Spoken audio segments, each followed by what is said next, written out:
Um, I have some experiences we've gone through over the past few years and some ideas to share about partnerships that might be helpful. But like I said before, this is all really just an invitation to figure out how can we learn from one another? How can we as organizations work better together and co-develop all these different solutions that we're thinking about. So that's really what the MLI has been about. We've been a collaborative of partners engaged in fish and wildlife. At the heart of it, we're a forum so that we can identify our shared landscape priorities and co-develop our effective conservation solutions. And we're always looking for more partners. So we're currently a committee of MAFWA, which is the Midwest Association of Fish and Wildlife Agencies, but we have representation in the MLI from the service, from the states, from Forest Service, USGS, tribes, other committees of MAFWA. We have committees of the Association of Fish and Wildlife Agencies, NGOs, academic institutions. We have great participation. We're always looking to expand. Next slide, please. I should also mention I'm going to use some pictures in my slides, and this is particularly important when I'm talking outside the Midwest. I never miss an opportunity to talk about the beauty of the Midwest. For some people, it's flyover country, but for me, it's beautiful grasslands. It's amazing forests. We've got tremendous river systems. And so I try to share some beautiful photos. And this is Neil Smith National Wildlife Refuge in Iowa, if anyone ever wants to go. It's an amazing restored prairie. But we started the development of the Midwest Landscape Initiative back in 2018, formed some early concepts, got people together, started kind of building out what we could possibly do in like 2019, 2020. Really got after it and staffed up in 2021 and 22. And this last year, we've really been working on developing even more products, bringing more people together around the work that we're doing. But we did think it was important to establish our vision, goals, and indicators. And so I'll talk a little bit about that process. If you could go to the next slide. It all started from a MAFWA resolution. So the Midwest Association back in 2019 adopted this resolution that gave us some direction. And this was, we kind of had a sense of what we wanted to do, but we had lots of different visions about how we would get there, the paths that we would take. And so that was really our challenge. It was a fun one, but how do we get that vision of what's needed, where do we go? So next slide, please. Like I said, I'm going to blow through this. I'm going to talk about that visioning process here in a minute, but we also worked on identifying the products. You know, what are the things that we need in the Midwest? And so these ones in bold here, I'll talk a little bit more here at the end, but it was important that at the outset, we started utilizing all of the wonderful brain trust of people we were bringing together to start building out products. And so you can see we're kind of developing our vision and goals at the same time that we're starting to work on those critical needs we just knew that were going to come about. Next slide, please. Another piece that we worked on is trying to take some of our early on ideas around working in at-risk species or species of greatest conservation need, working in all the different habitat classification systems and all the different data management systems into how does that all equate to work on the ground? And we got to a point this last year where we identified these 3 habitats, and I think John mentioned them in the intro. But realizing that, you know, we have lots of different priorities, but these are the really big priority areas in the Midwest where we wanted to start focusing resources. Next slide, please. So all this comes together. You know, I asked to address the question, how do we develop products and resources that are valuable to our end users? How do we know what they want? How do we know what, you know, what if they will or won't use them? Because that's always a big concern. And the answer is simple. We ask them, we engage them, we join them, we are them. But it's not simple in the doing. And that's why I like this picture on this slide. And I don't know that this one's in the Midwest. But it's you know, I was involved in a great discussion this morning, in fact, in the Midwest about metrics. How do we know we're being successful? And I have I'll share it in the chat later. But there are methodologies to look at the value of partnerships. And while it's simple, we include all of the people in the conversations and in the planning. It's not simple in the doing. And so you can see here our structure is such. Our audience is broad. We have conservation practitioners in government, as well as the broader community of conservation professionals. Our steering committee is comprised of regional Fish and Wildlife Service leadership and the MAFWA board, so state Fish and Wildlife directors. We are working to get tribal representation on that steering committee as well. We then have a technical committee that is kind of like our brain trust. They're the ones who advise the steering committee. But then we have all these different teams. So whether they're working on at-risk species, or they're working on the development of our blueprint, or swaps and state wildlife action plan coordination efforts, we have all these different teams comprised of all different kinds of organizations and expertise to really work together to develop what's needed and how are we going to go about creating that. Next slide, please. This slide, it just, the blue is the MLI. It kind of just shows that we engage across a lot of different organizations. And then the light blue, you see there's other regional associations. So we have the Southeast Conservation Adaptation Strategy in the Southeast that we engage quite a bit with. We're connecting with the tribes, like the Native American Fish and Wildlife Society, and then using their connections to more tribal partners, because that has not been as developed in the Midwest. We're looking at partners like Pheasants Forever and WMI and their extensive teams to get more involved. And so we're using kind of this network of networks approach as we've been building out the MLI. Next slide, please. And then here's my staff, and this came last. At the essence of the core of the MLI, we're a forum. And as we've built out to be more, to get more products, more tools, we've needed more capacity. And so we put together a proposal. We started to identify our capacity needs. We started working toward that proposal, and by golly, we got some positions funded. And so we're continuing to build out our capacity and saying, okay, if we had this kind of position, here's what we could do with it.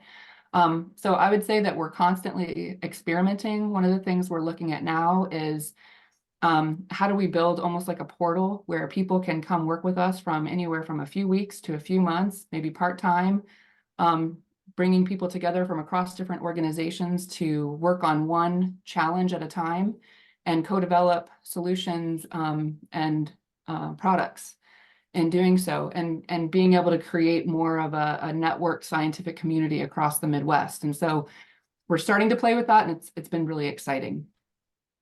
So thinking about, that's kind of the organization.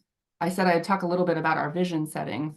So as I mentioned before, we had that MOFLA resolution, and it gave us this, this is what we want you to accomplish, which is developing this framework for collaborative conservation across the Midwest. We had so many different ways of getting there. It's been fun because if we would have just gone with what my ideas were, we wouldn't have been nearly as creative as where we've ended up. But we started with developing this vision statement, and we did that. Oh, that's good. Please go to the next slide. We did that by teasing out our challenges. So this list, and it's probably not very different from the list that you all have. I think yesterday I saw a slide and I remarked to myself, wow, very similar challenges. But this list started as pages and pages and pages of brainstorming. And actually the process of going through multi-level, multi-organizational brainstorming, and then the synthesizing and distilling that we did. We worked really closely with WMI to help us through the process, but it was a very inclusive process. And I think the discussions yielded so much more of the relationship building. I know it was not completely inclusive. It's still a work in progress. We are still working to get more and more groups involved in this, but I can't say enough, just spending the time on the conversation sometimes to get to these outcomes is key. As an aside too, for those of you who work in the federal government and might be constrained somewhat by the Paperwork Reduction Act, we sat down and really thought about feedback and surveys and how we might start building in some of those processes. We didn't want them to become a barrier to engaging and getting that critical feedback. And so we took some time to really navigate that process and make sure we built that ability into our work. Next slide, please. At each of the stages that we're working in everything we do, we ask ourselves where we are on this conservation framework. And this is something that has been put together and been out there for a couple of years. I don't remember exactly where it's published. But we check, but I can get that for everyone, but we check back and recognize that we don't fill every role in this conservation framework. Sometimes our role is to work in that blue, connecting the pieces, but we do use this to drive our work and our internal priorities. Like I said, we recognize there's a lot done in the in-between spaces. So that's a bit about the organization itself. I would say, kind of just taking the time to reflect on on the health of the organization and the team and the work, who's there, who's not there, and taking the time to be inclusive have been key. So now I'll jump real quickly because I know I'm running out of time, and I want to give a little preview of some of our products. And again, everything we do is co-developed, co-produced. And so I'm going to start with our blueprint, which is our latest release. And it's our, this blueprint is our base map of priority lands and waters for conservation in the region. Next slide, please. We built this to, really accomplish these three things: attract investments, align our work, and connect partners. And we've already started to see it being used. It came out in October. Next slide, please. And what we did is we used our goals, that three-part goal statement I showed you earlier, where we had a species goal, a landscape goal, and a human value goal. And we built out 20 social and environmental indicators, 20-ish, I think there's about 25, indicators that each have a corresponding data layer we could synthesize and collate.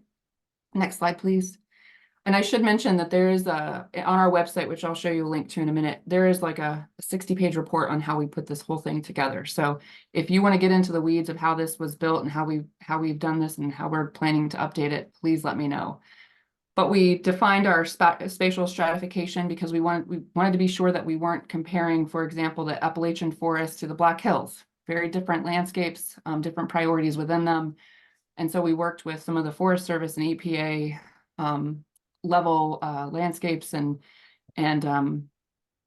stratified our region as so. Next slide, please.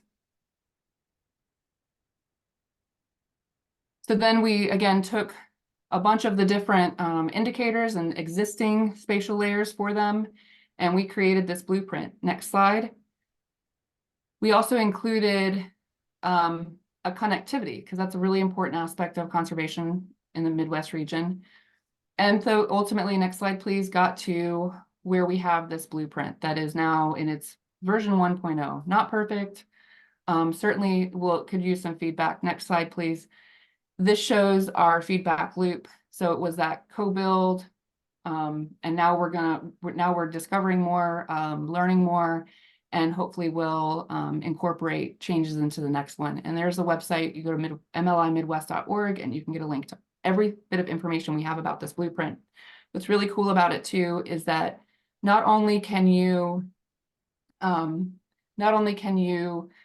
put your own data layers over the blueprint, you can actually download the blueprint information and you can use it in your own planning system. So we tried to make it so that it's very easy for people to use. And there's the feedback application that we have if people have questions or want more information about it. Next slide, please. We also have a Midwest Conservation Action Portal, which has all of the tools and resources that the Midwest has. And we also have links to other tools and resources as well. If anyone wants to put their information on here, we will meet with them and talk about doing that. But we have links to some of the other blueprints going on around the country as well on that website. Next slide, please. Just a little bit about the blueprint in action. It was recently used to develop out a five-state proposal for grassland conservation for America the Beautiful Challenge grants, and some of those grants were funded. Next slide, please. We also used it internally for some of the Building Infrastructure Law and Inflation Reduction Act funding that was coming into the Fish and Wildlife Service. And again, making sure that we have that connectivity. This is looking at the historical range of the Eastern Tallgrass Prairie and looking at where we might have projects that support that work. Next slide, please. We also see this as interrelated to other multi-state efforts. So the Central Grasslands Roadmap, there's the Upper Mississippi and Great Lakes Joint Venture Management Plan. Next slide, please. And you can even on the Blueprints website, you can go on and, as I mentioned before, you can start to overlay other data layers that are available in ArcGIS. And so you can start to see how we can synthesize the Southeast Conservation Adaptation Strategy, some of the sage-grouse work going on in the West, and so on and so forth. There it is. Next slide, please. We don't just make blueprints. We're also focusing on species and how species needs and outcomes might drive how and where we work on the landscape. So we worked across a pretty extensive project to develop a Midwest regional species of greatest conservation need. Next slide. We also have a ton of information that we've collected about these species, and we're starting to see all of this information get shared across the states and different conservation professionals in the region. It's facilitating more robust planning efforts, and we're also starting to see smaller communities of practice form around some of the taxa where people were not as connected before. So lots of cool benefits there. Next slide, please. We're also very engaged in state wildlife action planning coordination. The Association of Fish and Wildlife Agencies a few years ago came out with a report recommending that we use swaps more in our conservation planning and ways that we could do that. And so we've been using the Midwest Landscape Initiative Forum to explore how we might do that and how we might use some technology and data resources to do that. So next slide, please. I have we have an interactive dashboard that we are in the process of developing. Again, we're hoping that this will facilitate more coordination across the states. It's in development, so it's real rough, but and if you want to just scroll through the next couple of slides, it's just some screen grabs of where we're at with this, but hopefully being able to share information across the different elements of the State Wildlife Action Plan so that we can try to coordinate more actions in them. Next slides.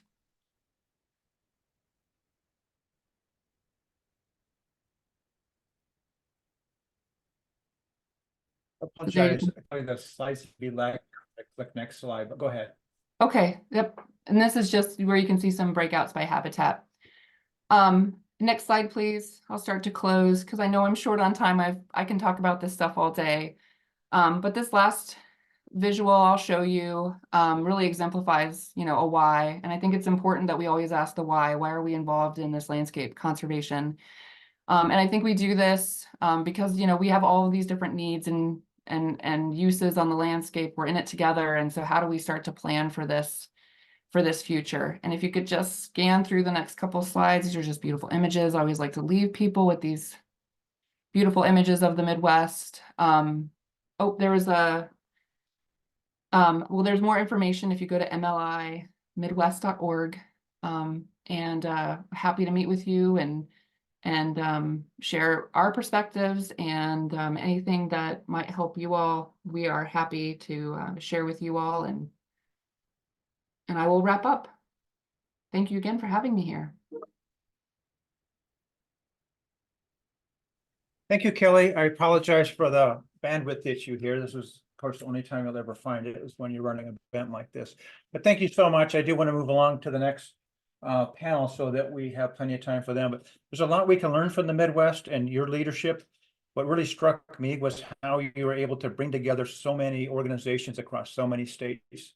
We might want to have questions for you in terms of how you did that. We in the Northwest are working a whole lot on landscape work, as you know, but we're working within independent organizations. And part of the goal of this session, really, Kelly and everyone else, is to start to open up some dialogues, understand who's doing what in the region, and maybe promoting some of the concepts that you have been doing through MLI. So please stay with us if you can. I really appreciate your leadership and your presentation today. Thank you.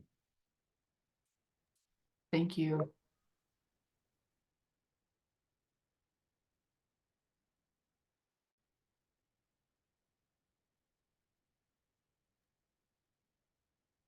Okay, now it's my pleasure. Sorry.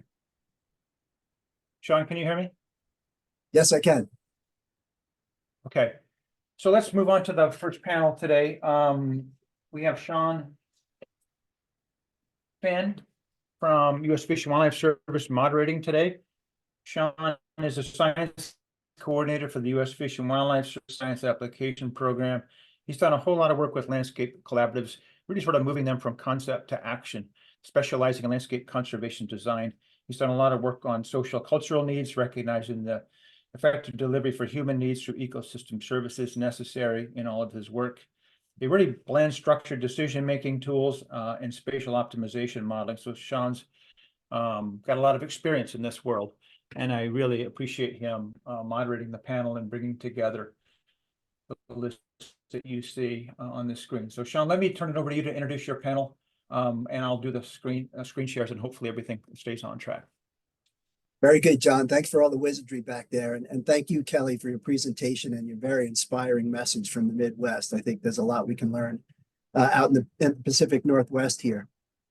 Today's panel will focus on building collaborative capacity and meeting regional conservation needs. What do end users of landscape scale conservation information want and need? These end users, conservation decision makers, and practitioners are a critical bridge between conservation goals or spatial designs that we heard about yesterday and the on-the-ground management, restoration, and protection. Over the next hour, we will hear from 5 conservation practitioners representing a diversity of conservation delivery roles. In the interest of time, I will only briefly introduce each panelist so that they have a maximum amount of time to speak with us. But I will paste more detailed bios for each of our speakers in the chat box. We will have time at the end of the session for your questions, so please add your questions to the chat box as you think of them. And at the end of the session, we'll get to as many as we can. So let me start by introducing Bill Sharp. Bill is a research scientist with the Yakama Nation Fisheries Program. Turning it over to you, Bill. Thanks, Shawn. John, again, thanks for setting all this up, and you do a masterful job, as always, herding us cats, but appreciate the opportunity to talk with folks today about the Yakama Nation Southern Territory. So again, my name is Bill Sharp. I'm a research scientist with the Fisheries Program, and I'm privileged to work for the Confederated Tribes and Bands of the Yakama Nation in what we call the Southern Territories. So these are the Washington watersheds between Bonneville and McNary Dam, essentially Zone 6 of the Columbia that include these tributaries. So I'm struggling to think about which breakout section to go to, because we have arid eastern lands all the way to the ecotone and the Cascades and the western forests. But each of these tributaries is vitally important to the Yakama people and their exercising of their treaty rights established under the Treaty of 1855. Next slide, please. So this area on the left shows the reservation boundary plus the lands that were ceded to the Yakamas in the Treaty of 1855. And what's really interesting to read are the minutes from that treaty. And when you read those, you understand just how vitally important exercising these treaty rights, the fishing and hunting and gathering, and why this large expanse of land in the central part of Washington State, about 6.8 million acres, was really important for them for their usual life ways. Up in the upper right, you can see the numerous tribal villages that were all within this gorge area, and how important those lands were and still are to the Yakama people that exercise their treaty rights here. And folks in the Northwest are familiar with Celilo and Tenino, those fishing sites in the Columbia River that were just the mecca for trading and important to the Yakama people. Traded goods as far east and west as they could, and just a vitally important area for the Yakama people. The next slide, please. So recently in the Columbia Gorge region, there's been some private land sales that happened and were finalized in 2021. The Stevenson family that owned about 96,000 acres in the area, mostly on the Washington side, some on the Oregon side. Those lands were put up for sale. I'll put in the chat too a short film the Yakamas put out in advance of this sale, just expressing to the community the importance of these lands. So we were fortunate that there was a lot of turmoil and consternation of what's going to happen with these lands, and it couldn't have landed better. The Conservation Fund now owns about 35,000 of these key acres in the watershed. A lot of oak country that we're partnering with Columbia Land Trust to acquire back, as the Conservation Fund is essentially a bridge buyer. Green Diamond and is managing the forest and working lands. The mills are still operating. Yesterday we talked, it was mentioned about dam removal and that being a pathway. And here you can see a few dams that are no longer there. There's the Trout Lake Dam and the White Salmon. And then the one that's off screen there is Marmot on the Sandy. And there's two then Pacific Corps owned dams. One at Powerdale on the Hood came out, and then in 2016, the one on Condit on the White Salmon. For a few months, it was the largest dam removal in the United States until Elwha stole our thunder. The tribe, obviously, since the relicensing in 1983, the tribe was at the table for that dam decommissioning. Now we're at the table with Pacific Corps about conserving and ensuring that the 5-mile corridor from the old reservoir down are going to be in conservation. So we have some arrangements with Pacific Corps, our partner. And again, they're the ones also taking the dams out on the Klamath. So they're making sound business decisions with these aging infrastructure. But so you can see a variety of landscape ownerships here, and connecting those is so vital for the Yakimas. Our tribal council and our DNR director, Phil Rigdon, has guided the tribe and our fisheries and wildlife programs to connect these lands to the Columbia. It's really important to connect the tribal lands down through various corridors to the Columbia. It's always been a goal. And creating those wildlife corridors and fish corridors is absolutely critical to sustain our treaty resources of fish and wildlife. I will say off screen to the east, that's cool, John, just stay right where you're at. On that last slide, off screen to the east, there's some really positive movements in the Simcoe range where WDFW and local governments are acquiring lands that have been excluded from the Rock Creek Band of the Yakimas for 100 years. Now those lands are in public ownership and open and unclaimed, so tribal members can exercise their treaty rights in those areas. This slide here shows a couple of wonderful things that have happened recently as well. The Ninth Circuit Court affirmed, and the Supreme Court agreed that the Tract D boundary in that southwest corner of the reservation is indeed reservation lands. So that about 120,000 acres back in April of 22 was affirmed. Excuse me, I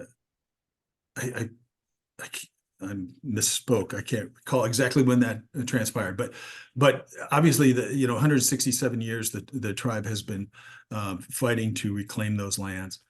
And just a side note, within those lands, there's a 167-acre piece of WDFW land that we are in the final stages of getting fee title transferred to us for us to operate and maintain the Klickitat hatchery, where we'll use our scientific methods to reestablish spring Chinook in the Klickitat using our supplementation approach. I could go on and on about how great our fisheries program is, but as we understand the fisheries need, we also understand obviously the connection to the watersheds. On the right-hand side is a place called Tract C in the upper Klickitat. It's essentially the headwaters on the south side of the Goat Rocks Wilderness. We have an application in for this trust land transfer program, and with state DNR, who owns the checkerboard there. The tribe owns the other checkerboard, but both Tract D and Tract C, while they were disputed, the land gets parcelized. There's state U.S. Fish and Wildlife Service has a refuge in Tract D, but our partners are coming together to understand how important it is to repatriate these lands within the reservation, and we're hopeful for our trust land transfer project with state DNR that owns every other parcel up here, so that we can connect all these properties where we really need to do a lot of wet meadow restoration that we do elsewhere, but understanding with climate change that our east side tributaries are going to be seeing reduced base flows by up to 40–50%. So it's really important to keep that water on the landscape. So a couple other key things have happened really recently. Folks may be familiar with the Biden administration memo in September that really says, hey, federal agencies, let's pull together. Let's reread the Treaty of 1855 for the Umatilla, Yakima, Nez Perce, and Warm Springs. And because their treaty, their federal government's obligation to that treaty is solid. And the development of the hydro system in the Columbia is, as all folks know, really impacting those resources. Most recently, there was a tribal summit where our leadership was back in DC. I will just want to point out on that last slide a couple shots of fissures. One, a tribal fissure, and then second, the American fissure in the weasel family that was recently seen up there in some of those newly acquired lands. So these are our partners on the left, some of the key ones that have helped us rally on this SDS land sale.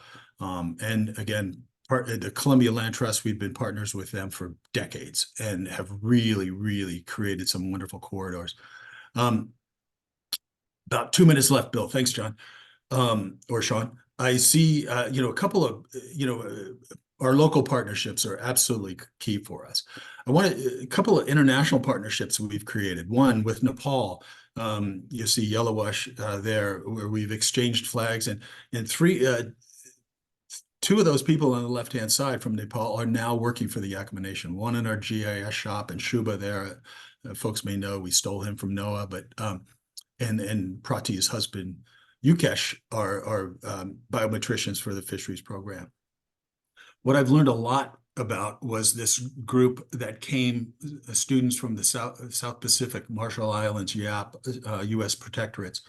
They came and I pulled out this map and they put in their pins where they're from. But these young students were really living climate change. The 1.5 to stay alive is really important to them. They have a dire need. Some of these young people were telling me about their parents being displaced, et cetera. So it's all connected. And this most recent landscape meeting in Portland and looking at that bird pathway map from yesterday, folks came and visited our facilities and learned from the Yakima Nation from Chile and building landscapes down there and landscape collaboratives. So next slide. Final slide there, but and things we talked about yesterday, fishing is working lands and connecting the fish to the lands. And just a picture of the Klickitat Delta, which is our I-5. This is our migration corridor where we see a lot of death. 20% of our wild steelhead leading out of the Klickitat are killed in this area by predation, by this impounded unnatural area. But one thing I'd like to stress too is, we had an America the Beautiful grant with Columbia Land Trust, but connecting the fish money to the landscape money, I think it's just a food for thought for folks out there on the landscape to connect those fish people, because there's a lot of dollars with that, and we're successful doing that through the America the Beautiful, but. Just wanted to share that with folks. And one other point is that, again, repatriating lands is often a challenge because the funding sources come with easements and deed restrictions that make it available to the public, open to the public, conservation easements, et cetera. So looking at strategies where we can avoid those and repatriate those lands. So thank you for your time. Appreciate it. Thanks very much, Bill.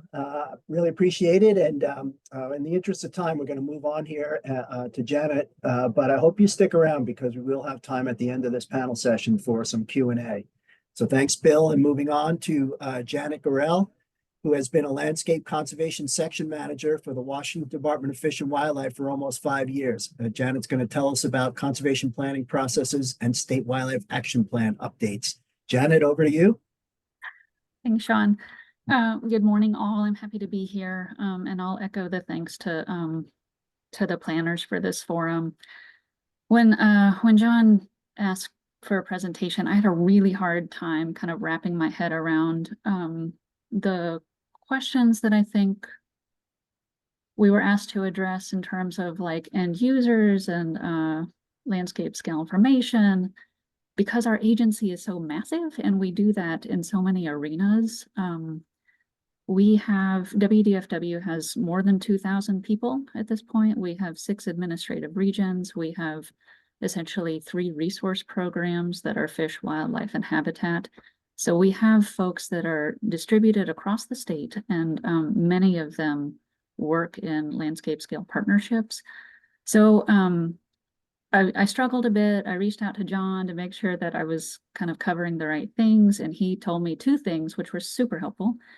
Our agency's success does depend on our ability to influence others. It is critical that as we work through our partnerships and do the kind of the breadth of the work that we are charged with, that we have influence over others in the state in conservation. And landscape scale priorities, science, and data are helpful in our influence on others.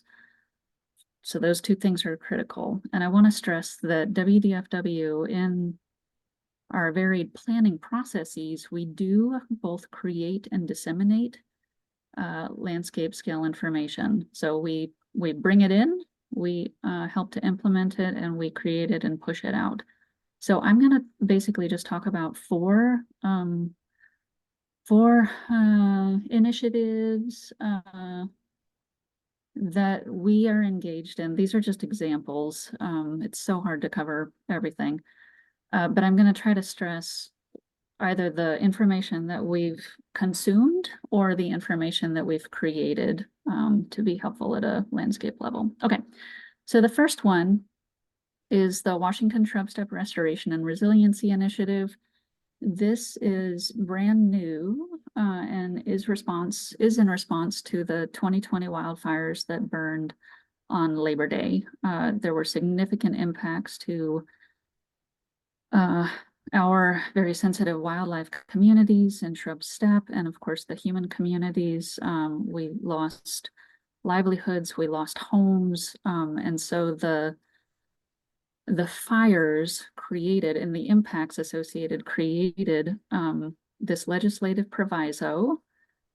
We were supported by the legislature to do a couple of things. One was to implement immediate and ongoing actions to respond to those impacts. So we have implemented a number of habitat, wildlife, and landowner actions to be helpful in restoring the landscape. We were also charged with collaboratively developing a 30-year conservation strategy for shrub steppe. We're in the thick of that right now. The draft is due on March 1st. So we're going through internal stakeholder and then public review. Andrew Shirk presented yesterday, and he mentioned our spatial priorities. For WISRI, we worked with Terradapt to basically identify kind of the range of ecological integrity across the landscape so that we could spatially target our investments. We want to be sure that we are protecting those very high integrity areas. We want to invest in those specifically. And then there are areas maybe of lower priority where we would make other investments or just not as heavily invest in protecting. Those spatial priorities have been mapped. They were collaboratively developed, and they're going to be available in the strategy when it comes out. Go ahead, John. The second one I'll speak to is our influence on the land use planning under the Growth Management Act. I am thrilled to represent 3 of my colleagues here. I am not associated with our work on the Growth Management Act at all, but so Carl Whitaker is our lead there. So local governments have to designate and protect critical areas through their comprehensive planning and critical area ordinances. And when they do periodic reviews and updates, they have to incorporate new best available science that has been developed. WDFW provides best available science for species and habitats so that local jurisdictions can incorporate that into their comprehensive planning and periodic updates.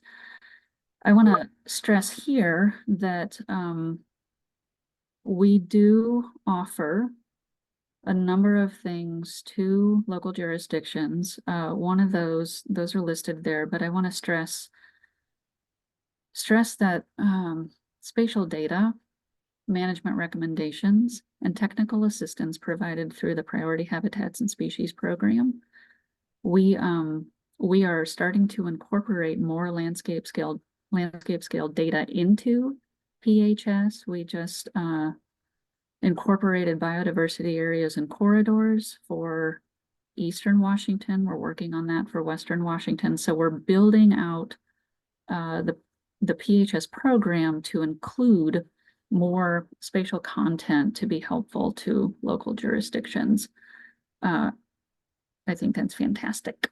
I think that we've recognized for a long time that we need more information in PHS so that it can be served up to be helpful. Go ahead, John. The third one I'll mention is our pending Washington Connectivity Action Plan. Julia Mahalik is our lead on this. This is amazing. We're kicking this off in January.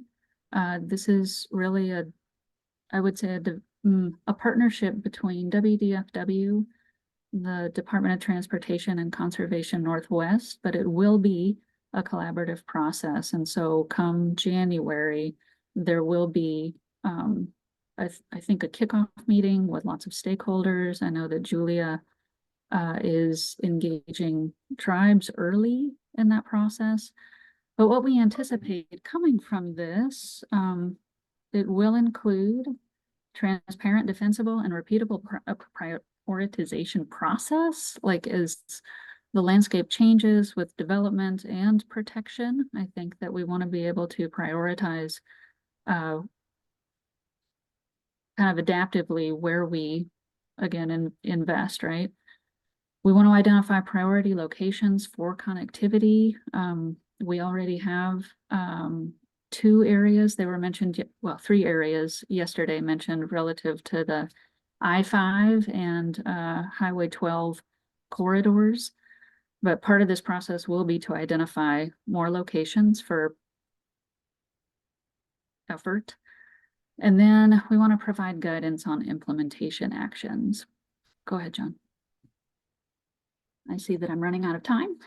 The guiding principles that we've developed for the Connectivity Action Plan, we want to build from what we have. We don't want to start fresh. There's so much information out there that we want to capitalize on. We want to support that existing work and amplify it. Focus on action, not analysis. We don't want to get stuck in, quote, analysis paralysis. We want to actually be able to move. There's a lot of funding opportunities available currently, and we want to be able to bring those to the state. And we do want to focus not only on road crossings, but also landscape connectivity. Go ahead, John. I mentioned that we want to draw from existing work, not necessarily create new. There is a tremendous amount of information in the state already for connectivity, and I know that Julia is being incredibly thoughtful about pulling that information together, really making a comprehensive view of what information already exists. Go ahead. I'm going to close with just 2 slides about our State Wildlife Action Plan. Kelly mentioned the swap this morning. The State Wildlife Action Plan is a requirement for the state to receive state wildlife grants. That is often how we fund conservation actions for listed and sensitive species. The swaps are due every 10 years. We are working on ours now. Those are the 8 required elements. And much of the swap is very species specific, but there is opportunity to pull in and capitalize on landscape scale information and then push it out through the swap. Go ahead, John. Wendy Connolly is our swap coordinator. She's here today. We do have the opportunity, as I just said, to roll up actions from site to landscape scales. We're working on how we kind of parse the information geographically so that we can roll up and roll down. But I reached out to Wendy, and I know that she's already thinking about how to pull in information from different landscape scale assessments to be helpful in the swap. And I will leave you with a thank you. Go ahead, John. I mentioned these folks as the lead for the 4 examples that I talked about. We're happy to provide contact information. But again, I mean, really as a credit to our agency, there's just a number of staff that are working on landscape scale conservation. Thank you. Excellent. Thank you so much, Janet. Great information. And I really, really love the way that the state of Washington is scaling their information from regional to statewide, and then, you know, looking across boundaries as well. So thanks very much. Unfortunately, we are still behind here. And so I'm hopeful that I can avoid my session here, our session being behind. So I'd like to move on here, and we will have time for questions at the end. So, and I see some folks are adding questions to the chat box. So please, if you have questions for any of our speakers, type them in while you're thinking of them, and we'll get to them at the end here. Our next speaker is Jen Vanderhoof, who has worked in the science section at King County, Washington for more than 24 years. Jen is going to talk about ecological information for land use planning and development. Jen? Jen, this is John. You can go ahead and share your screen out now. Thank you. We'll see if I can. I'm actually trying. And John let me share my own screen so I could click through. And of course, now I'm having a hard time doing that. It's up. All right, then. Okay. Does that show up as like a full screen now? It looks like the screen, and then the next slide is up there in the small top right.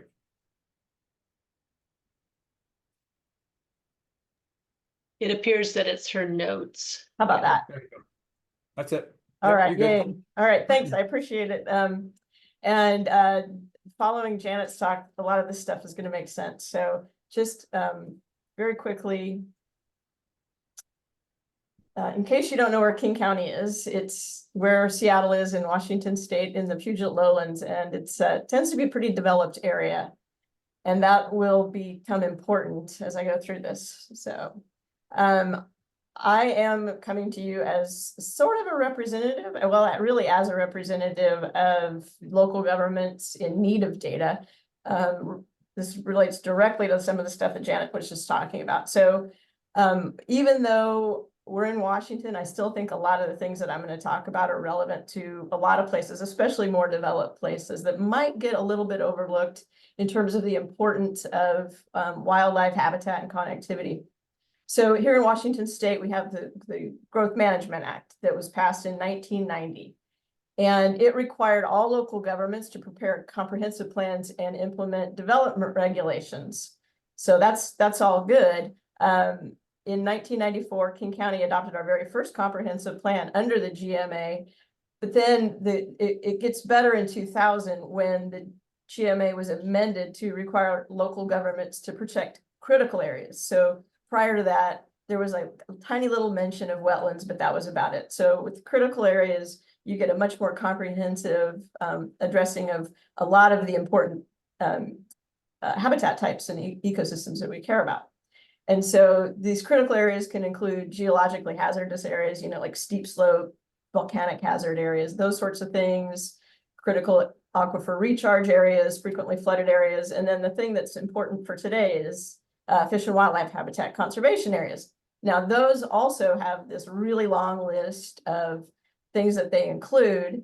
The one that I'm going to focus on is this part in the Washington Fish and Wildlife Habitat Conservation Areas are defined in Washington Administrative Code 365, 190, 130, and this long list. But the part of the code that is important for today is that counties and cities should consider creating a system of fish and wildlife habitat with connections between larger habitat blocks and open spaces, integrating with open space corridor planning where appropriate. So again, this goes all the way back to 2000. So it's pretty great that we have this.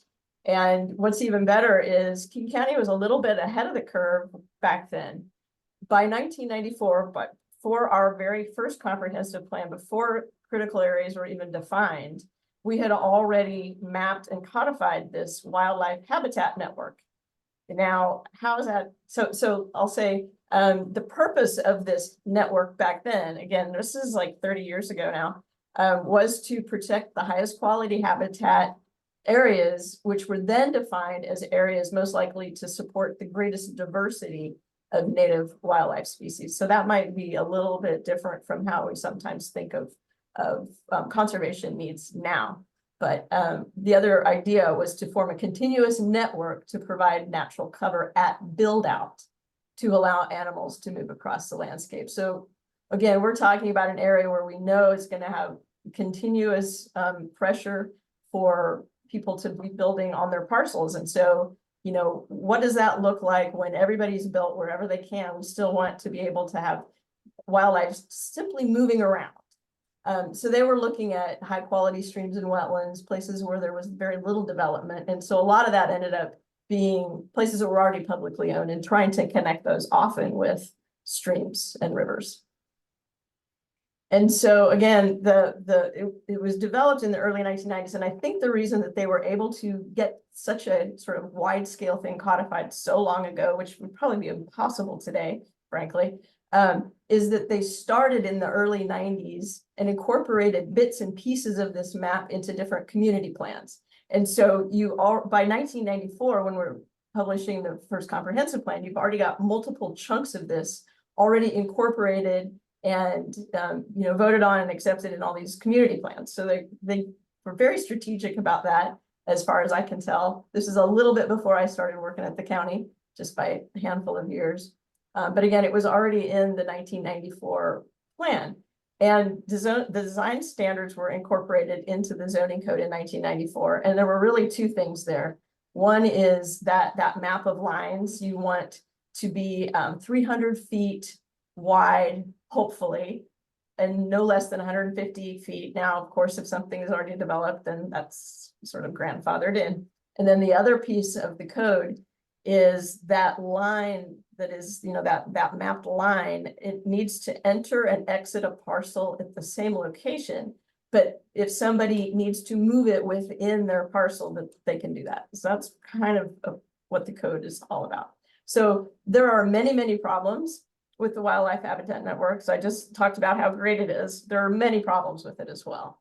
And I don't have enough time to go into all those. I'm just going to highlight some of the bigger ones, which is annexations. We've already lost 35 miles of that, the map network to annexations. And when cities annex an area, they don't really care about the county's regulations, whether or not they should at this point. So it's a problem. A lot of connections appear random, especially up on the western end of the county, up in the forest production district. There's just like north-south lines that probably don't follow anything. The biggest one to my mind is that climate change was not considered at all. And then, maybe another arguably equally big one was there's a complete lack of partnerships with other jurisdictions and landowners, including neighboring counties to the north, south, and west. And you can see why that might be a problem. I mean, you don't even need to see a map to know that that's going to be a problem. But you can see that pretty clearly, that those lines just end. And obviously we know that Fish and Wildlife don't really care about such things. And then all the little purple areas are all the places that have been annexed. If you're colorblind, this is not a very good map. I apologize for that. So right now, we are in the process, if you recall the little slide, or this, one of the slides that Janet showed. King County's on the hook for updating all of our critical areas regulations right now. So that's what me and my colleagues have been working on an awful lot for the last year. Updating our best available science and updating our comp plan and our regulations. And so for the wildlife protection, that's on me. So I'm working on that. I have written the best available science summary on how to protect wildlife. But unfortunately, we didn't have the data to bring it into our regulations yet. And so right now, for the wildlife piece, we're going to say this is the science and this is what we need. And we're going to commit to doing this work, but we don't have the data yet. Because what we really need is something better and beyond the current wildlife habitat network to protect wildlife in the long term, in the face of a changing climate. And so we need this system of protected areas connected across the landscape. You all know that. That's why we're here. Unfortunately, and this is not a dig on the state at all, but I just wanted to give you an idea of the kind of data that's currently available for us over here in Western Washington. This is just one example of one species. And that middle swath, this is King County, and that middle swath is really where King County jurisdiction lies. And this is sort of emblematic of a lot of the different species that have already been mapped for where their critical habitat is. Once you get in the more developed areas, there's just nothing. But those of us who live and work here, we actually do know that there's a lot of really, really important habitat in there. And so what I'm proposing is an approach that is obviously useful at the scale of the local government, especially in these developing areas or very developed areas around Puget Sound. And I really there's one jurisdiction that's done it so far, and it's Whatcom County, and they use a combination of two different methods that have been developed over the last decade or so. And I think they did a brilliant job. And so that's what I'm going to propose that King County uses. If the state moves their work into Western Washington before I get there, then I'm all for that too. That was probably shouldn't have been news to me, but it kind of was. So I just want to touch on the uses of these data that we know we need. Obviously, it would be great to have it to incorporate into our regulations and our comprehensive plan. But probably more importantly for King County is we're in this thing where we're acquiring a lot of land. It's our land conservation initiative, and so we can use these future maps to inform those acquisitions. And then also we do a lot of native plantings because of both salmon recovery, and the county always has these like tree planting initiatives. And so if we have these maps, that could potentially inform native plantings. And then two biggies here. I would really like to use it to form partnerships for stewardship and outreach. And I really like this idea of maybe even places that are already protected that we're going to connect to other places. People go there, maybe they're already protected, they go hiking there, but they let their dogs off leash when they shouldn't, and that sort of thing. So, I could imagine having a campaign where you really increase the visibility, increase the incentive protection and good behavior in a lot of these places. And I just wanted to put up my email address in case anybody wanted to get in touch on any of these topics. And normally the rest of my work is usually around beavers, so I had to have one beaver picture. And I'm gonna stop sharing now. Great shot to end with, Jen. So thanks for all that information. And we are catching up a little bit here. So I do have one quick question for you, talking about, the interjurisdictional boundaries at city and county levels. And I wonder, as John said in the chat box, Washington, is one of the leaders in sort of taking this approach and scaling it. Is there a forum among county and city leaders to sort of think and have a conversation about these things? So, for example, there can be discussions about an annexation before it happens? So my answer is I don't know. And I think that's important because I'm the one that's trying to write the stuff. Like I'm the bottom level where I'm trying to get stuff done. So even if people are having those conversations, I'm not hearing about it and I'm not involved. And so that's also not very helpful. I don't think they are. I actually don't think they are. but I can't say for sure that they're not. But I think I would probably know about it if they were, but if they are, and I don't know about it, please get in touch with me. Well, thanks. That's one of the great things about a forum like this that we're having at this scale. So please, if you have any information or anything you can share with Jen, please use the chat box, and that also includes other questions. Thanks, Jen. We're going to move on to our next presenter, who is Glenn Calise. Glenn is the habitat conservation biologist for the Washington State Department of Transportation, and he's going to talk a little bit today about highway planning and crossings. Glenn, the floor is yours. Thanks, Sean. Yeah, I am Glenn Kalis. I'm the habitat connectivity biologist for DOT in Washington, and my job involves finding ways to reduce collisions with wildlife and helping animals safely navigate the highway system. Next slide, please. So DOT in Washington manages over 7,000 linear miles of state highway, which do provide important connections for people and businesses, but can also limit the ability of animals to move from place to place to meet their life needs. These roads crisscross the entire state. And next slide, please. And also pass through practically every ecosystem, affecting many species through direct mortality via wildlife vehicle collisions, and by fracturing their habitats and creating barriers to movement that limits animals' abilities to find food, mates, territory, among other vital needs. Next slide, please. Wildlife crossing structures like the two you see pictured here from I-90 east of Snoqualmie Pass have proven to be one of the most effective methods for mitigating road impacts on wildlife, able to reduce wildlife vehicle collisions and increase habitat connectivity. And this is especially true when they're paired with wildlife fencing. Next slide, please.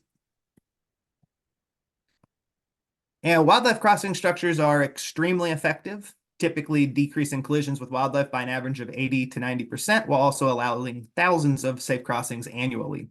But they're not cheap, ranging from several million to tens of millions of dollars each. In Washington, we have wildlife crossings scattered across the state, such as on I-90 east of Snoqualmie Pass, along multiple locations of US Highway 97, and even on State Route 522 outside of Monroe. But there are many other places in Washington that would benefit from new wildlife crossings. In understanding their immense cost and that there are limited resources currently available to pay for them, we must be extremely selective and strategic about where they go. Next slide, please.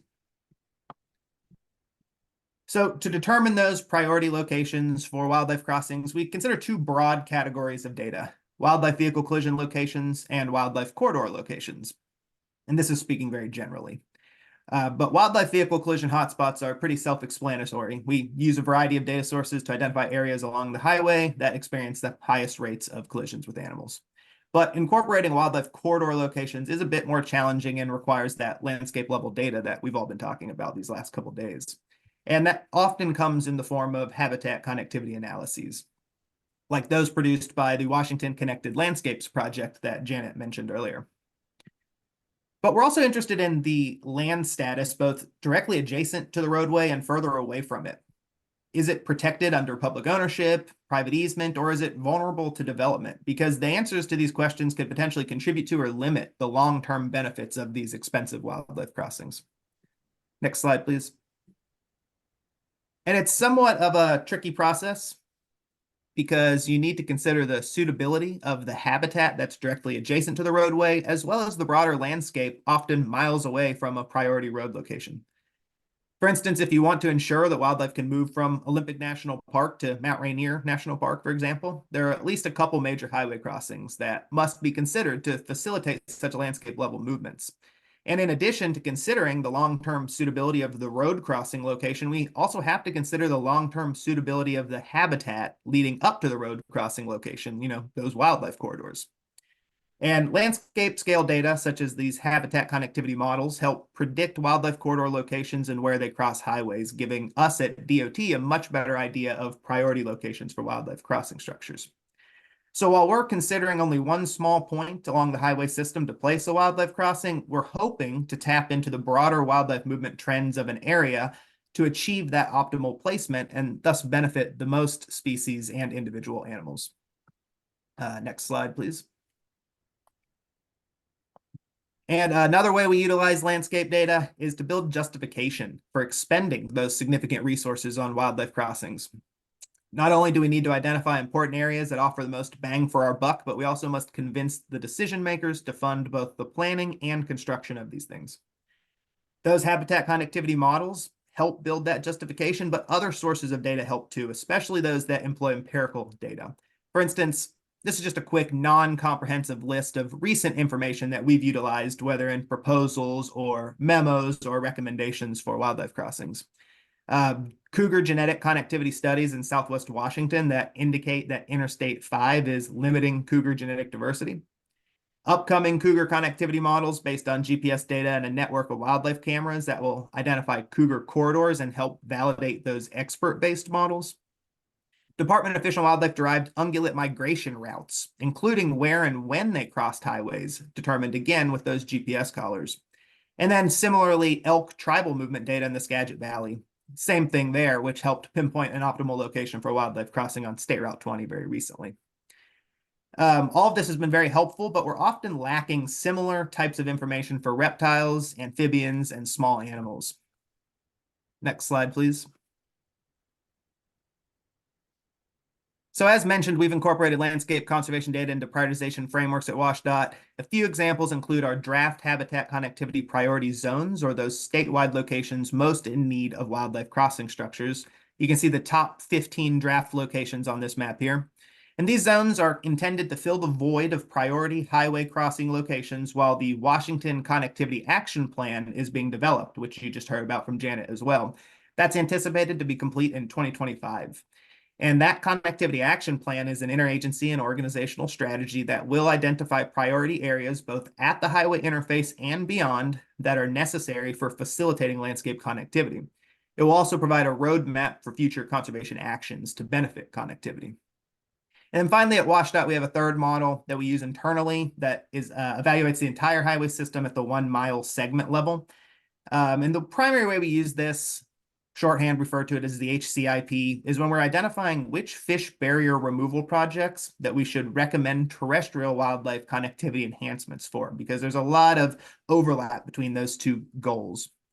So each of these three models are or will be guided by habitat connectivity analyses for multiple species, the presence of threatened and endangered species, land protection status, and more.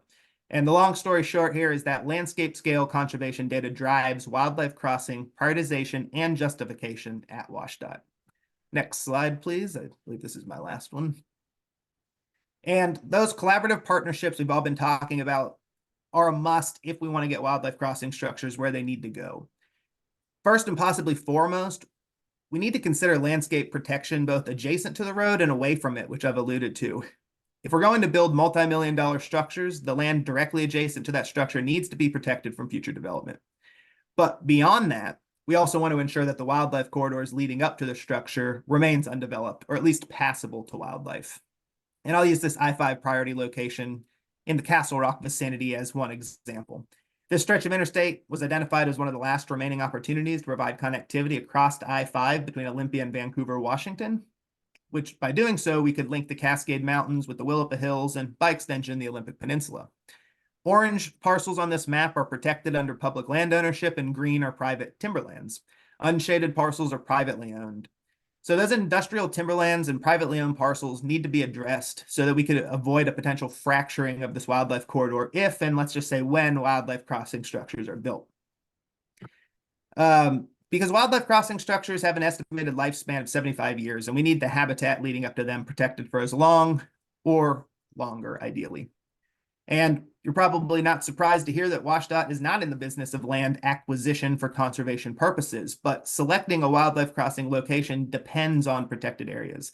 So we really need those NGOs and wildlife agencies and land trusts to help coordinate land conservation efforts that support priority road crossing locations. And then in addition, collaborations can help produce more studies like those I previously mentioned, especially focused on the road impacts to often overlooked species like reptiles, amphibians, and small animals. And I think these are best conducted by agencies and universities and tribes, and WashDOT is more than willing to help assist and support those, but they need to be led by those other agencies, the people with the better expertise there. And then finally, certain organizations are better suited to messaging and fundraising than WSDOT. And these are extremely important components of any wildlife crossing project. We both need to educate the general public about the benefits of wildlife crossings and the benefits of habitat connectivity in general, as well as the legislature and all the decision makers in between. And fundraising kind of goes without saying. You know, money is in short supply everywhere, especially in conservation fields, it feels like. And we need it to build expensive wildlife crossing structures. We need it to even propose for federal funding to build wildlife crossing structures. And then there are just some better agencies and NGOs and others that are better suited for that kind of work. So, you know, when it comes to building effective wildlife crossing structures that support landscape scale connectivity, effective collaboration is paramount. So that's it for me. There's one more slide, just a question slide, but I appreciate the invitation to be here today, and I can try to answer questions if I have time, or I can do so later. So thanks. Great, thanks, Glenn. You get the prize for being on time today. So appreciate all of the information you shared so efficiently. And we got a lot of questions that I think we'll try and get to later. But one quick one, I just curious, you know, you mentioned this, that departments of transportation are usually not in the conservation business. I wonder if you can speak to sort of how your agency came along institutionally to the place you are now.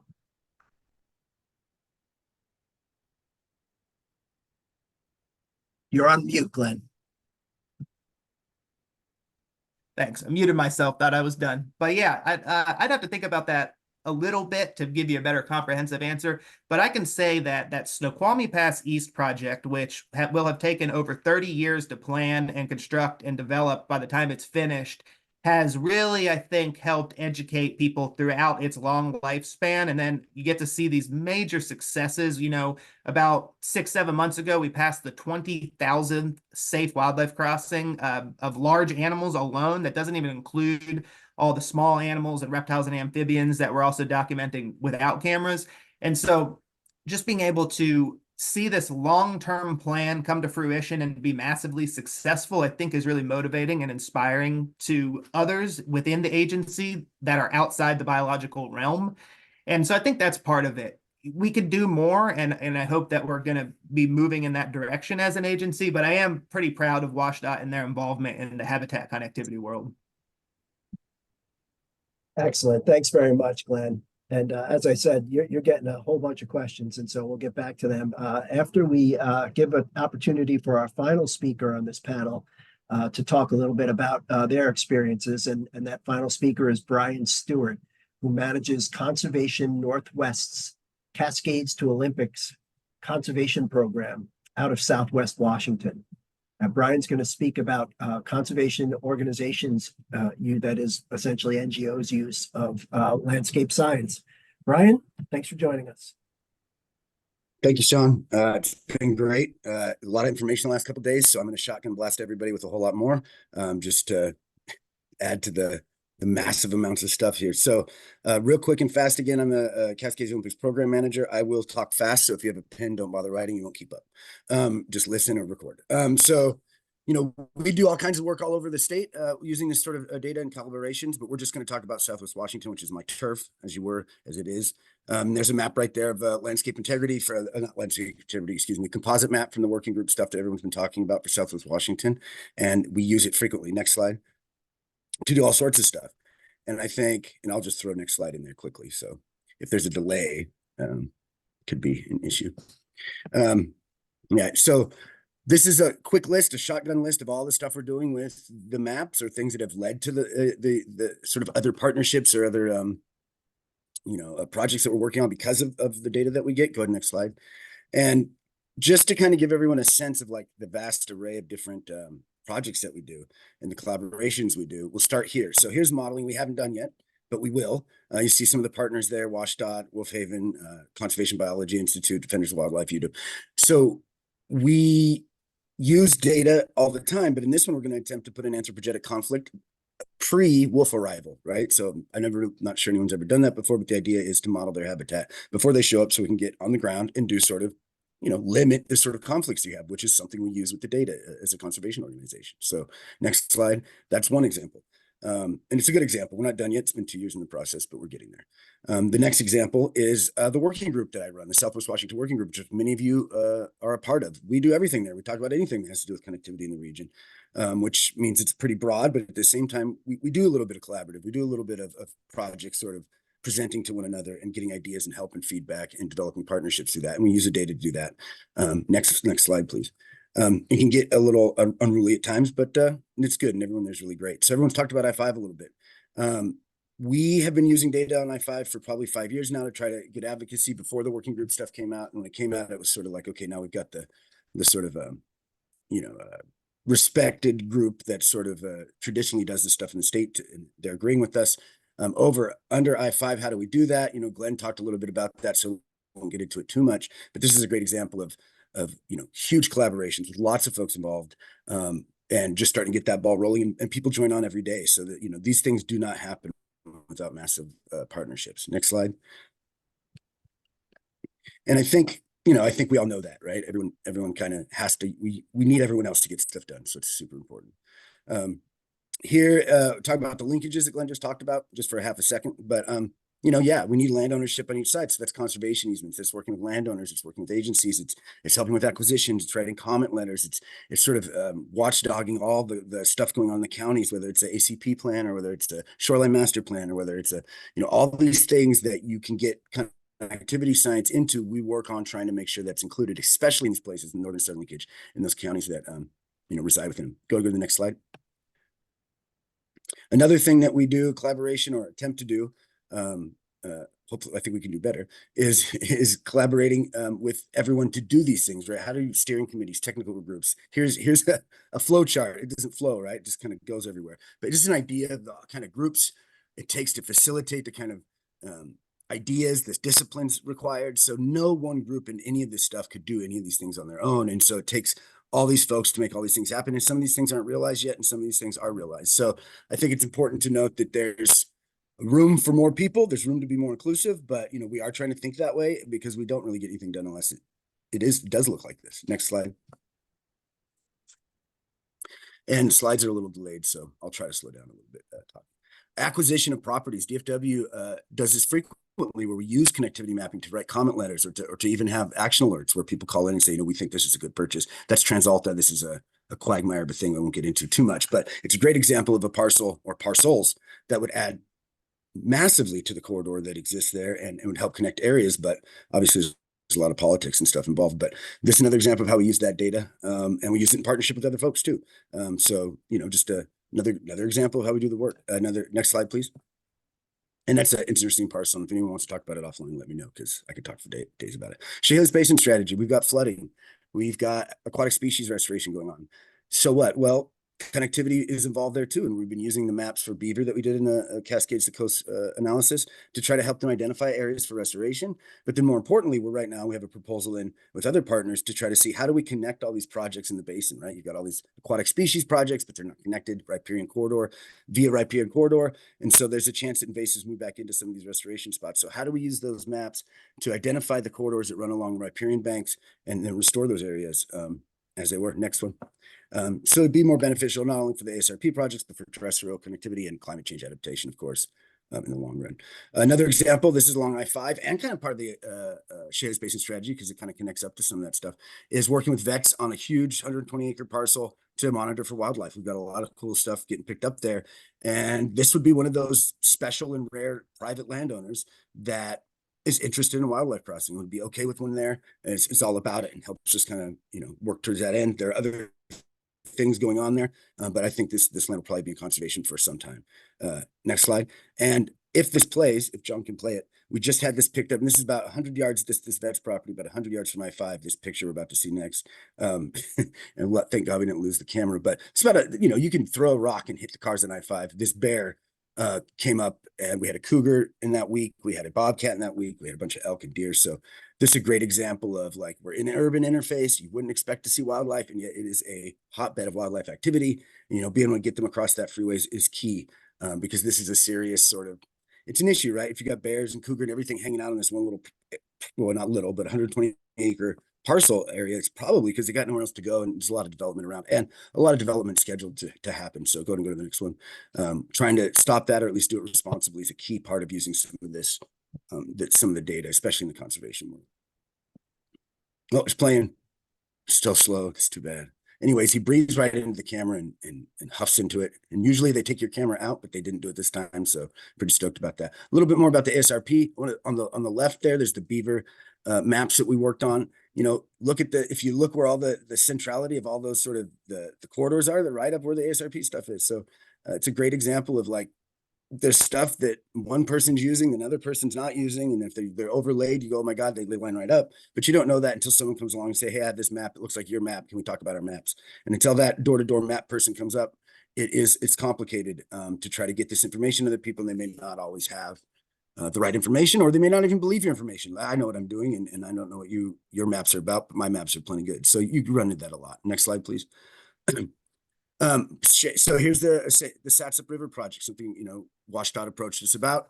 The maps kind of show it an area of importance. And so we did a lot of work here with volunteers, cleaning it out, getting it ready to use at least as an underpass for wildlife that moved through there. In fact, we've picked up quite a bit of wildlife on cameras there after we cleaned it out. It was so inundated with blackberries you couldn't walk. It took me a year with dedicated volunteers to just get access to it. So there's another on the ground restoration, replanting stuff that is related to connectivity that conservation groups like mine can use in the field.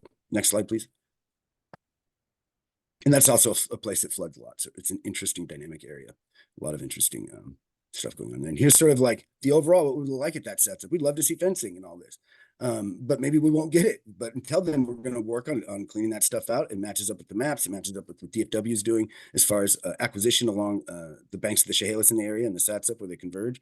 And so it's key. And the landowners, they are loving it, because we're also returning some land to ag, which had long been fallow with blackberries. And sort of part of the deal of being able to do this was we're going to clean out blackberries so you can grow corn, because I'd rather see corn on the landscape than blackberries and development. So yeah, a little trade-off there, a little win-win-win. And yeah, I think it's going good. A lot more work to do there though. Next slide, please. We got 2 minutes. Okay. Or that was a minute ago. So way we combine the analysis, look at climate change analysis, look at connectivity analysis, where are spots that we might want to look at. You can see the Satsup pops up. It's that middle circle there, where, yeah, it overlays with a blob of climate sort of gradients, and it lines up with collisions, and it lines up with connectivity. So that's a place of interest that could benefit the climate gradient corridor. So next slide, just an example of like how you can use these things to sort of overlap, and then do your work based on the kind of knowledge that you're getting, because there's a lot of data out there. Multi-state efforts, Reconnect the West, you know, there's all kinds of stuff we do both in and outside of the state, but a lot of it uses data, right? And this type of data, we could use more data always, but, you know, I think as we progress, we're finding that the data that's out there is good. We just need some sort of icing on those cakes to make it even better. Next slide, please.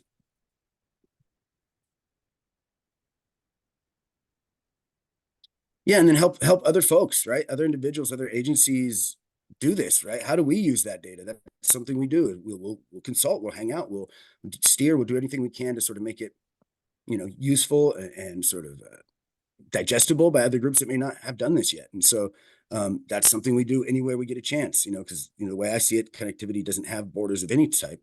And in order to sort of facilitate a connected landscape, you got to be thinking outside of your boundaries. So next slide, please. And then just key components. We do outreach, we do education, we work with students, we work with volunteers, we do presentations, all this stuff with the data, right? I run around with the data in a backpack, basically door to door salesman, knock. Have you heard the good news? There's connectivity maps. So I think it's a great way to get it out there, but it's a lot of work. We could use more data specifically in how to target these people, not necessarily the data, what to target them with, but like how to find the right people to target. So the next slide, please. And we do advice and consultation, you know, with landowners and agencies and whatever we can. And then I was talking a little bit about planning implementation. How do we get this data into policy or into the world where there's teeth? And so all this here, comment letters, projects, all levels of government, you know, we can get involved in policy, easements, big ones and little ones, technical assistance. So all that stuff matters. We use the data to do all of it, whether it's a letter or we're actually sitting down with someone and explaining them how to use the data. It's super important for our work. The summit, which we had in 2022, We're going to have another one in May. It's a great way we use the data. We bring people together and we say, here's the data going around. What data do you have, and how do we get further with it, and how do the projects look? It's more regional. It's nothing as big as this, but it certainly helps with that sort of information sharing and partnership and collaborations. And then last but not least, my question slide, which is just straight shopping carts. And if you do urban restoration or conservation, you know that that's a real species, and there's plenty of them out in the landscape. So yeah, thank you. And it's great to be here. Ryan, way to pack in a lot of information in 10 minutes. And thank you to all of our panelists. What great information. And we do have a few minutes here. Our moderator allowed me to add a little bit of time to this session here. And we do have a couple of questions.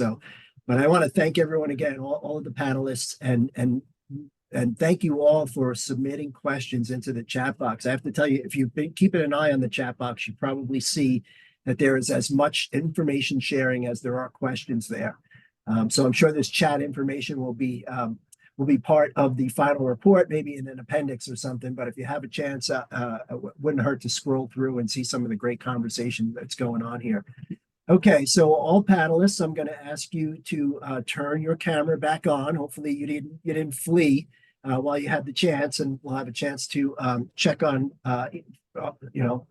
check in with each of you with some of the questions that we got from our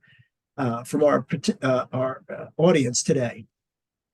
So I'll start with a general question, and that is the question is from Kathy Buchanan, who asks that groundwater is essential in supporting surface water features like wetlands, creeks, and rivers.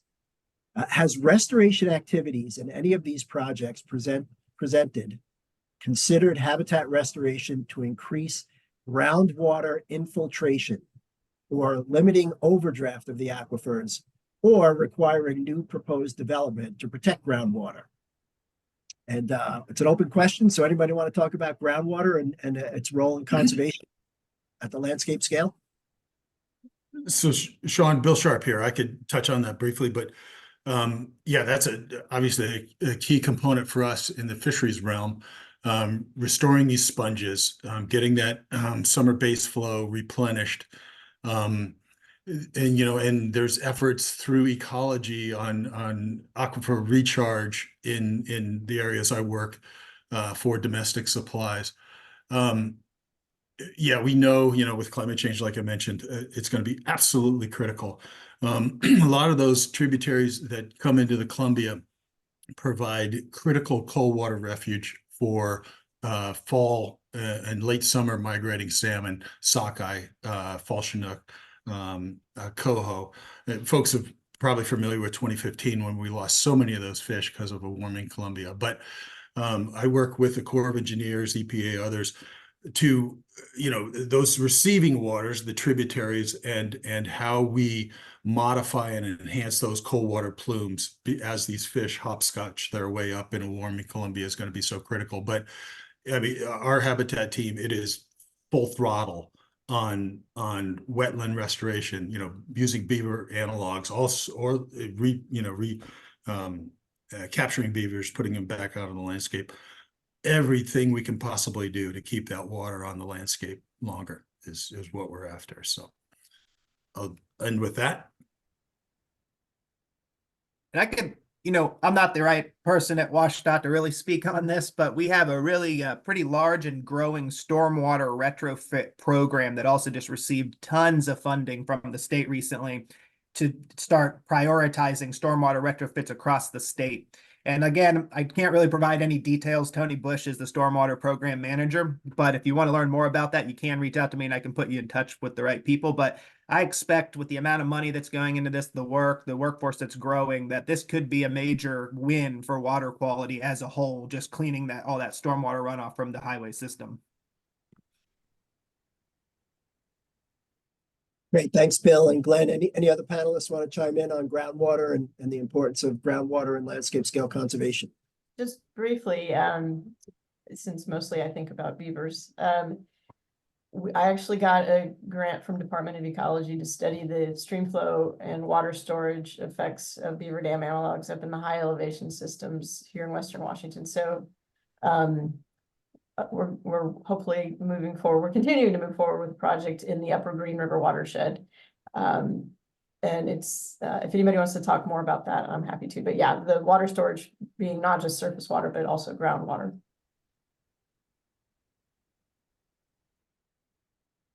Great, thank you, Jen.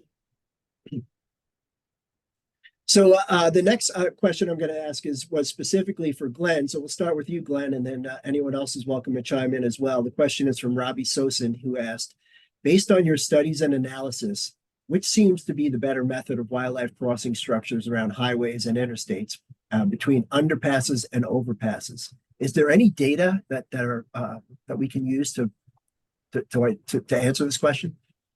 Yeah, sure. And it's going to be a textbook non-answer at first, in that it really depends on the location, the species present, and the topography of the landscape. I don't personally believe there's any one crossing structure that's better than the other in its totality, but for certain situations there can be. Benefits of wildlife undercrossings, for example, are that you can often pair them in riparian areas, and you can provide fish passage at the same time as terrestrial wildlife connectivity. You can't do that with the overpasses, as cool as they are and as beneficial as they are and important in certain locations. You just can't do that. And that's a major downside, in my opinion, because anytime we can do double duty with the fish and the wildlife, I think it's really beneficial. And that's especially true for outside, like an injunction area where fish barrier removal isn't being prioritized. If we can kind of overlap the two, that's what we want to do. So I think it's a function of size then. Elk are kind of the pickiest species in our state. They call them openness obligates. They like really big structures, open lines of sight. But you can provide that with a large enough undercrossing. The major benefits of an overcrossing is there's nothing above you. So those wide open lines of sight, the feeling of openness is there. So elk will probably be attracted to those. But as you saw in one of the videos earlier, we have a wildlife overcrossing directly adjacent to a wildlife undercrossing at Snoqualmie Pass East. And in my opinion, it's one of the best places ever to answer that question. What do animals prefer? And we see elk using both, sometimes just doing loops. You saw all those elk under the underpass. They'll bed down under there. They'll nurse their young. They're clearly comfortable in these underpasses because they're gigantic, just like they use the overpass. There's probably still a little bit of a preference if you look at just raw numbers for the overpass use, but a wildlife undercrossing, if designed correctly, could be just as beneficial to all the species in an area. And then one of the times when you just have to have an overpass is if you just don't have any road fill. The landscape's just completely flat. You can't really get under the road to build a wildlife undercrossing, and to raise the level of the highway to get under it requires raising highway across many, many miles because the grade has to be so slight. So it's just impossible. And in those cases, then wildlife overcrossings are the greatest use there. But it just comes down to design. You can make them fit multiple places. And really, it used to be overcrossings were more expensive. In my experience, lately, it kind of seems like they're kind of evening out, especially when you're talking interstates and many lanes. Going under is just as expensive as going over. So hopefully that answers your question. Great, thanks, Glenn. As the transportation expert, I really appreciate it. I wonder, Jen or Janet, Brian or Bill, if you had anything to add about overpasses and underpasses? That's really it. The one benefit of overpasses, I will say, is it's something visual for the public to see. And it's, people think of I-90 as an overpass. They don't think of it as a series of underpasses. So there is a sort of outreach or informational benefit to it, but Glenn's absolutely right. It's all situational. It absolutely depends. That's really the gist of it. Great, thank you, guys. And let's move on to the next question. Actually, I'm going to skip the next question because that was actually, can terrestrial projects piggyback on fish passage projects, Glenn? So you nailed that one too. Two for one prize. Another question, and there's been a lot of questions about indigenous knowledges and tribal engagement. So I'll just start with a really generic question, and maybe we'll start with you, Bill. Any thoughts about how to blend indigenous knowledges into landscape scale planning? And that goes with the communication with tribes and engaging tribes during these kinds of planning processes, as well as, understanding tribal needs and expectations and the traditional knowledges they bring to the table.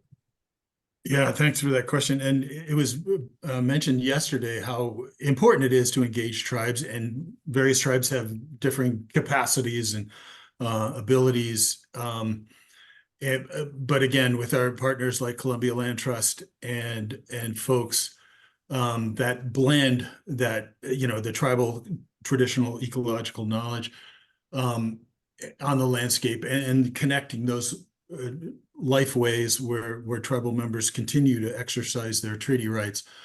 For example, the Rock Creek Band to the eastern part of the area that still traditionally uses, Gifford Pinchot huckleberry fields. We've got a memorandum of agreement between us and the GP on those lands and how to protect them and how to keep them separate for Yakima people, which is a challenge in increasing populations and desire for huckleberries. But I think it's folks should continue to try to reach out, partner with tribes. I think I know Nate from CLT is on the phone or on the meeting, and I think we're probably doing one letter of support per week on the types of projects they do, and again, partnering with them on our successful America the Beautiful application. The tribes that are treaty tribes, they have a federal connection that's very strong. It is beholden on the federal government, all governments, to understand the treaty, understand what that means across the landscape for the tribal people, and maintaining that connection across open and unclaimed lands is more important than ever. Working with our partners at DFW, we're seeing large solar farms out east, things that are going to mess up wildlife corridors, the threat to the oak woodlands. The hydro system was built on the back of the tribal economy and tribal people. We're being really mindful that this new green energy is not also built on the back of the Yakima people and other indigenous people. So we're looking at all the threats across the landscapes. Unfortunately, off-reservation, the Yakimas are not regulatory. We have many, many challenges with the shoreline master plan and how, there's no regulations coming from that. So in the area, particularly where I work, we're seeing riparian degradation going unchecked by regulators. So again, it's I think blending that traditional ecological knowledge with the data that's coming from agencies and our partners just builds a really, really strong case, I think. So anyway, yeah, that's my response. Great, Shawn, thanks, Bill. Oh, yeah, please, go ahead, Janet. I'll just add that, so for the initiatives or the planning processes that I spoke to, I know that WDFW is committed to this, and we are being deliberate in terms of tribal outreach, and I feel like we're still learning how to best do that. We have a tribal liaison that we coordinate early with on kind of the best approach, and I think the approach might differ in terms of which tribes may be interested or impacted, or what the topic is. So I know that for WISRI, the SWAP, and for the Connectivity Action Plan, we've worked with our tribal liaison. We kind of figure out how to set the stage, but as we go through these processes, we learn more from the tribes that we're working with, that maybe we're missing the mark on how we communicate or X, Y, and Z. So we are committed to it, and I think that we will continue to learn how to do it better.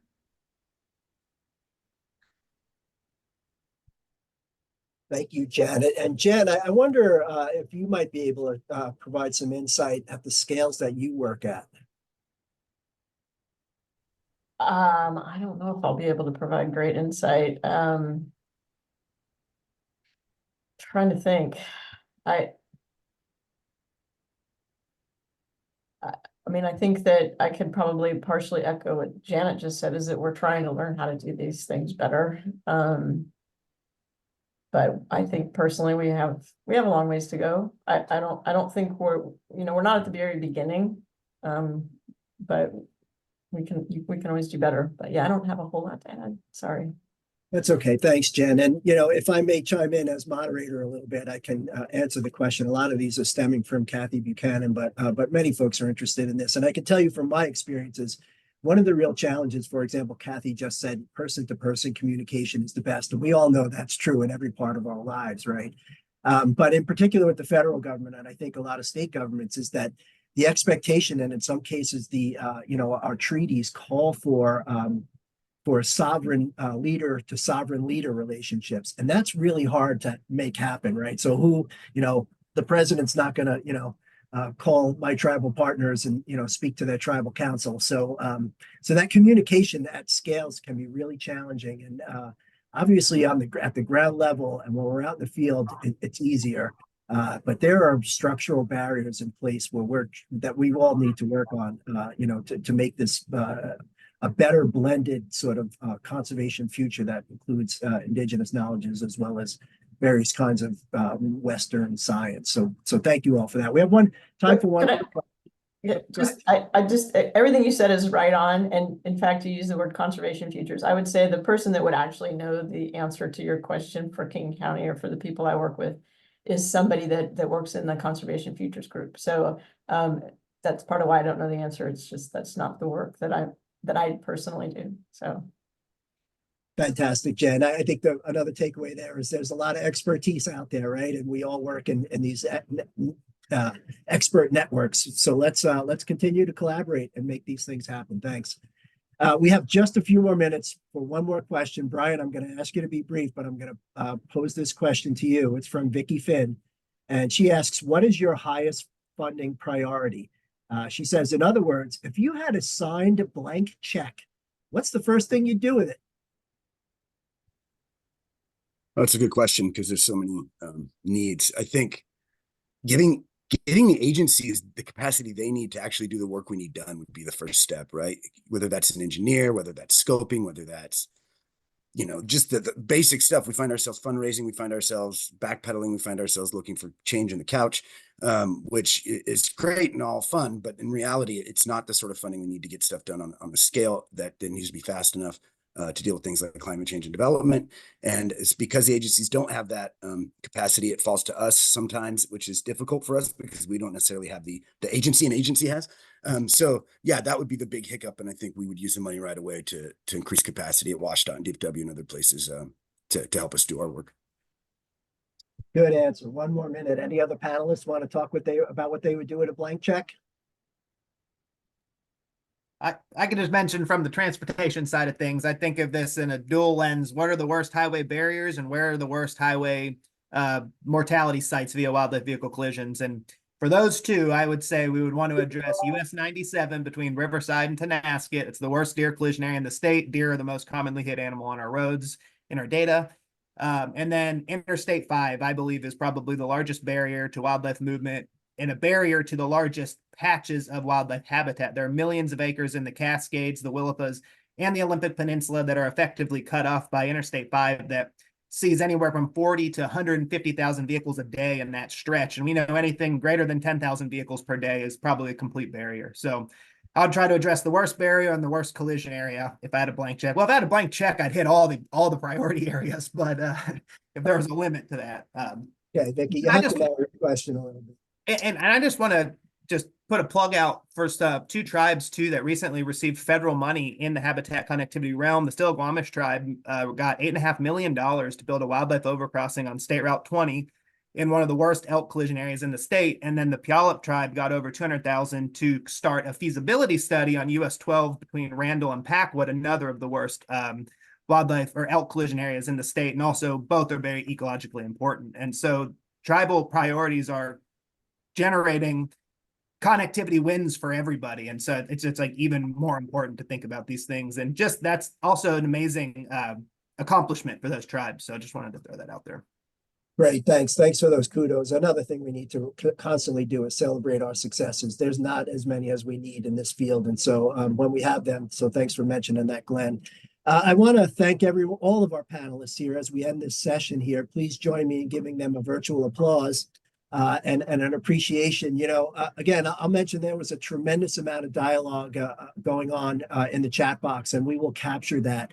But I also want to say, and it's probably been said before, as I turn this back over to our supreme leader, John Mankowski, is that we will also, with all of the reporting that we do from this session, from this forum, we will also be including contact information from everybody who participated. So don't think a little chat box on, on the right-hand side of your screen is your last shot to communicate and collaborate with these folks.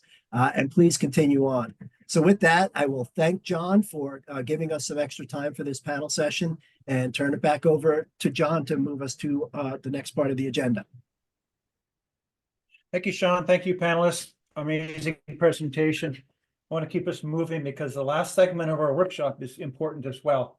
We're going to go into breakout sessions, as I've mentioned. The outcomes of these sessions, the purpose of them is really to connect with each other more on a regional and local scale. We've done a good job yesterday and today, I think, but this is a chance to sort of get to know your neighbor, if you will, in these smaller breakout rooms. It's also a chance to learn. We're going to hear a bit more about what people are working on in these subregions and help shape some strategies for future collaborative work.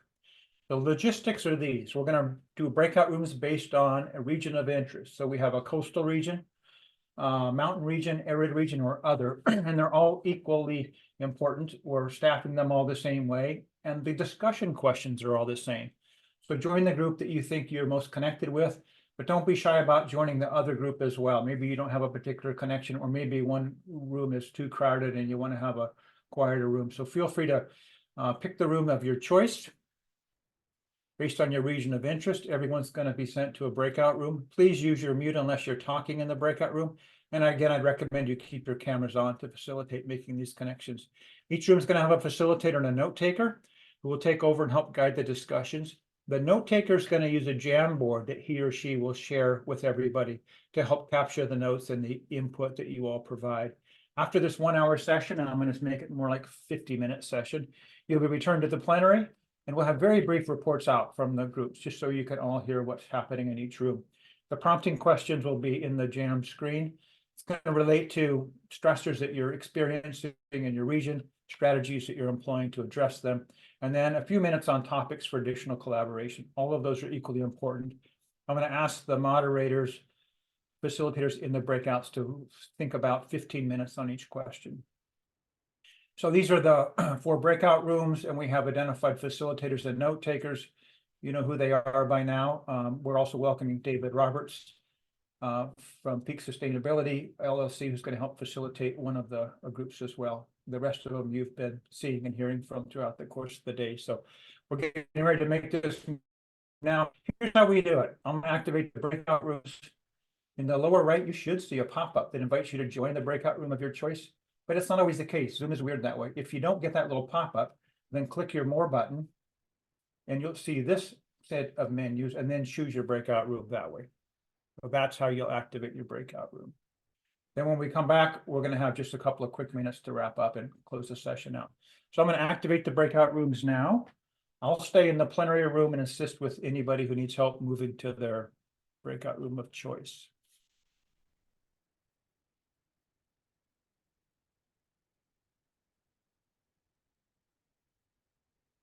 Okay, you should see that little invitation pop up about which breakout room you'd like to join. Go ahead and make your choice. And if you don't see it again, hit the little 3 dots of more and then pick out your breakout room. When you're in your breakout room, on the top left, you'll see the name of your room. And in the top right, you'll see the amount of time you have remaining in your room. And we'll see you all in 45 or 50 minutes.